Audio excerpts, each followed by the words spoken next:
배 대표님, 네.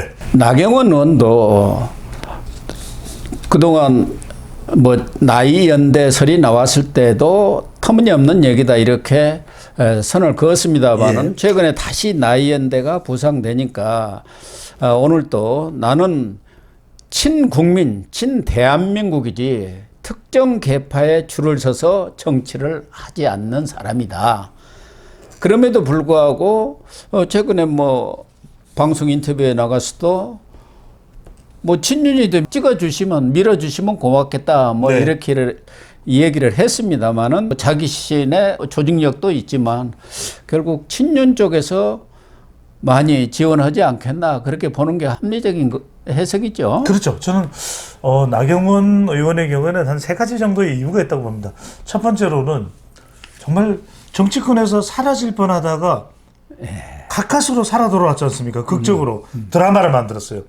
이재명 대표가 나경원 죽이게 들어갔지 않습니까? 지난 총선 때. 이 지역을 서울 동작을을 이른바 7번인가 8번인가 하지 않습니까? 그런 다음에 유삼령입니까? 이 유삼령. 경찰 출신을 꽂아 넣어서 나경원 죽이게 들어갔던 거예요, 사실상. 그때도 나왔던 이야기가 나경원 의원이, 나경원 당시 후보가 당의 이 주요 인물이나 향후에 지방선거의 유력 주자로 올라오는 걸 미리 사전에 차단하려고 하는 보석이 깔려있다. 그런 이야기를 했는데 그걸 뚫고 왔다면 나경원 의원이 이 기회를 놓칠 이유가 없죠. 그렇죠. 존재감 플러스 지난해 전당대회 때 안 좋았습니다. 나경원 당시에 전 의원이 그 당시 시점에는 이제 현직 의원이 아니었는데 그때는 저출산 고령사회위원회 부위원장이었고 윤석열 대통령과 가까웠거든요. 그런데 전당대회 나온다 그러면서 기후대사직도 날라가고 상당히 이 친윤 세력과 윤석열 대통령과 끌끌어졌었어요. 그때 기억나실 겁니다.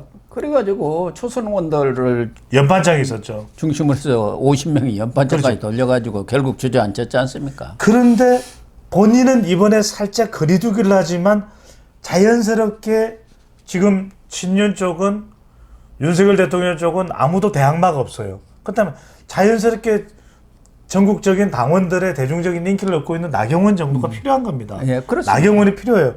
그런데 또 하나 나경원 의원으로서는 지금 윤상현 의원이 무슨 질문한 건데 한동훈 전 위원장 당대표 되면 임기 채울 거예요?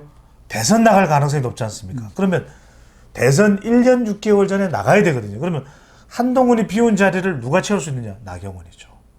그런 것도 미리 노려볼 수 있습니다. 이번에 나와가지고. 세 번째는 뭐냐면 지방선거 이제 2년 뒤에 아직 이제 2년도 안 남았습니다. 그러면 지방선거를 노려볼 수 있는 인물이 나경원 이제 서울시장이 됐던. 그러면은 그걸 위해서라도 지금 당원 조직을 좀 추슬려 놓고 또 정리해 놓을 필요가 있거든요. 그러면 나경원 의원으로서는 어떤 진행 결과가 나온다 하더라도 진행 손해보는 장사가 아니에요. 아, 그렇군요. 그래서 꽃놀이패네요. 꽃놀이패예요. 꽃놀이패입니다. 예, 어쨌든 뭐 나경원 의원이 이번 주 내에 출사표를 던진다고 하니까 뭐 출마는 확정이 된 것 같습니다. 일각에서는 뭐 목요일 이야기도 나오고 있긴 합니다만. 예.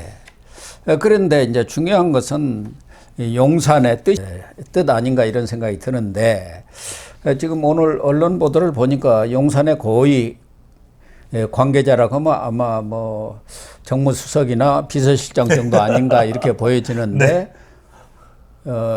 용산은 불개의 원칙을 지키겠다.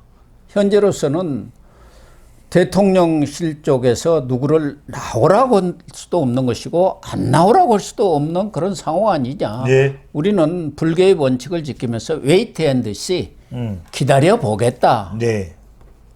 이런 입장이라고 언론 보도를 했더라고요. 이 고위 관계자가 그렇게 밝혔다고. 이 내용은 어떻습니까?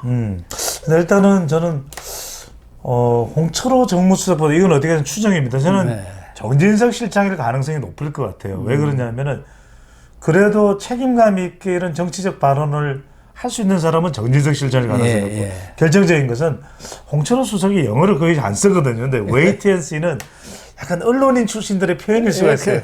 좀 지켜봅시다. wait and see. 약간 좀 외국에 다녀온 적도 여러 번 있을 거예요. 정진석 같은 또 언론인 중에 잘하죠.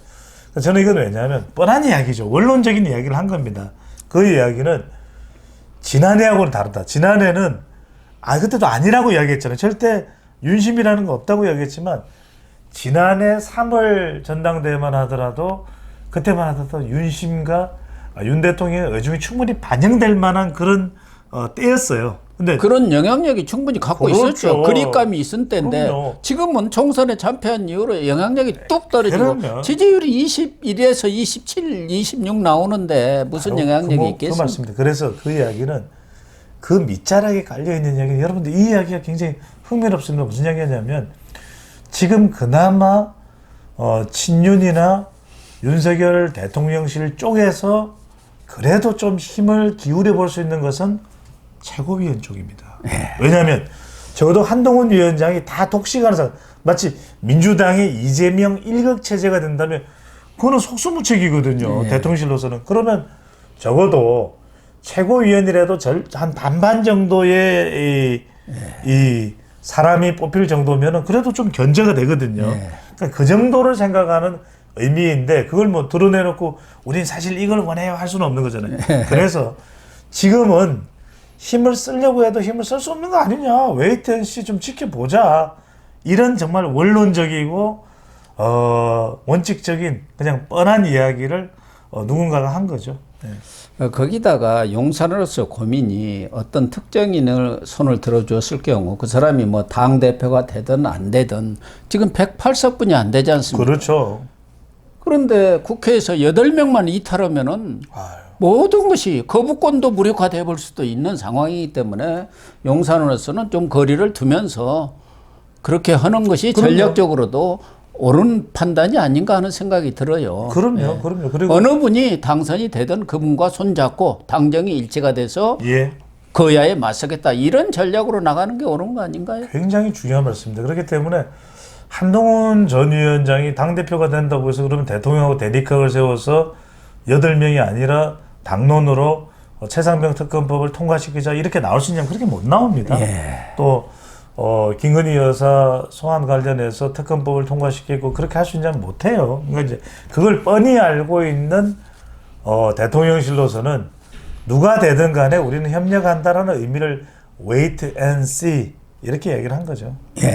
그래서 윤심은 무심이다 이렇게 얘기를 그럼요. 하고는 있습니다만은 그러나 무심일 리는 없는 것이고 이 특히 친윤에서 앞서 얘기한 이철규 의원을 비롯해서 김기현 전 대표는 또 새 리더십이 필요하다. 새술은 새 부대에 담아야 한다면서 김재섭 의원을 염두에 두는 듯한 발언을 했고 거기에 밖에 있는 홍준표, 심평 이런 사람들까지 지금 한동훈 비판 대열에 합류를 해서 계속 목소리를 높이고 있는데 이제 뭐 이번 주 다음 주 초에 본격 스타트가 되니까 역시 이철규 의원이 한 얘기 중에 맞는 얘기 하나는 투표는 뚜껑을 열어봐야 한다. 그렇죠.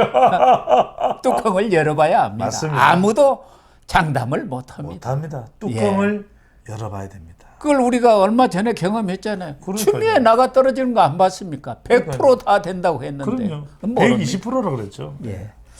좀 더 우리도 웨이트앤시를 하도록 하겠습니다. 웨이트앤시입니다. 예, 그렇습니다.